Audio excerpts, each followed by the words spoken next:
Hi friends, it's Wednesday and it is another hot one. And for me, this heat has meant that I haven't been spending as much time outside walking and running as I had just a few short weeks ago. If I don't get up early in the morning to do it, then I have to go later in the evening, and that just hasn't been possible lately. So last week, I decided to just go ahead and brave it and bear the hottest part of the day. I took a water bottle and I got a podcast and I decided to go for a long walk. But you know what? I was so glad that I did, because God really met me that time and that day, and it gave me inspiration for what I'm going to share today.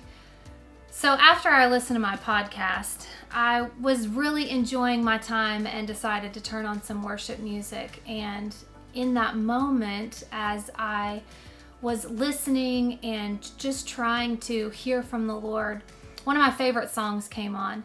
And this song has always been an encouragement to me, because the first 4 lines just really grip me.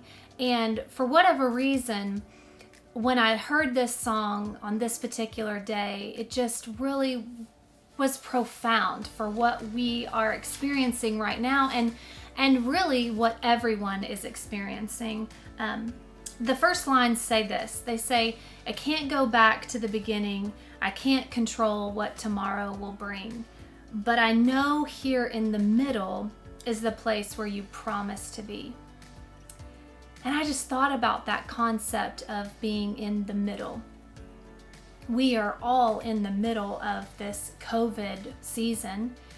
We can't go back to the beginning and undo some of the things that were done, but we don't see the end in sight either. And so we're just somewhere in between. We're in the middle.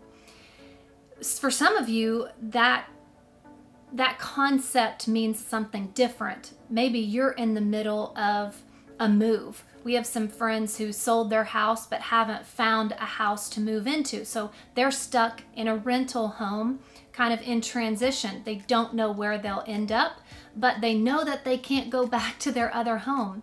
We have some other friends who are awaiting getting married, and they got engaged and set a date for their wedding, and that all got altered, and so they had to make new plans, and so they have another date set in mind, and they're anticipating their wedding date, but they ultimately don't know exactly what that's going to look like either.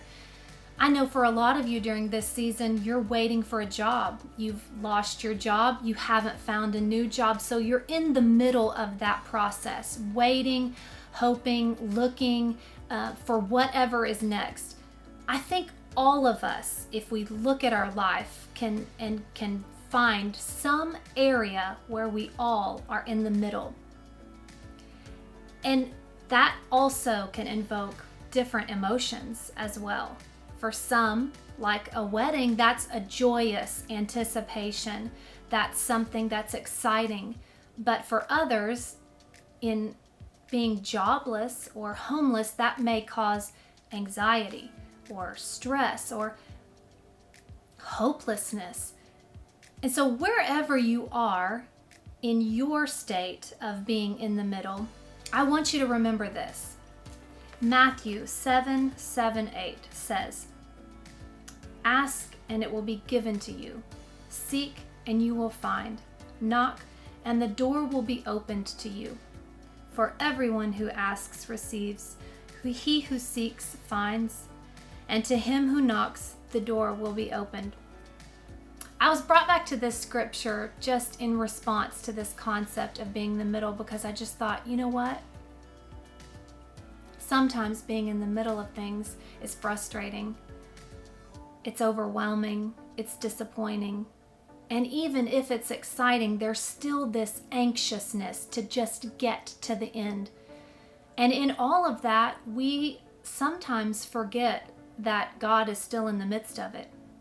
And what this scripture is actually saying is that you should carry on. You should continue to seek, to knock, to ask God. In fact, in its original text, these verbs ask and knock and seek, they actually mean to keep on. So if we reread the scripture, then it actually says, ask and keep asking, and it will be given to you. Seek and seek again, and you will find. Knock and keep on knocking, and the door will be open to you. This is a metaphor for prayer. It's saying, keep praying. In all the emotions that you're feeling, the Lord wants you to keep coming to Him. It doesn't have to be positive all the time. He wants to hear your negativity too. Tell Him that you're frustrated. Tell Him that you're anxious. Tell Him that you're excited. Tell Him that you're stressed. Whatever you happen to be feeling in the middle of this season, the Lord wants you to pursue Him. He wants to know how you feel, and He wants to comfort you, or He wants to give you peace, or He wants to just be in your presence. And that's your Wednesday wisdom.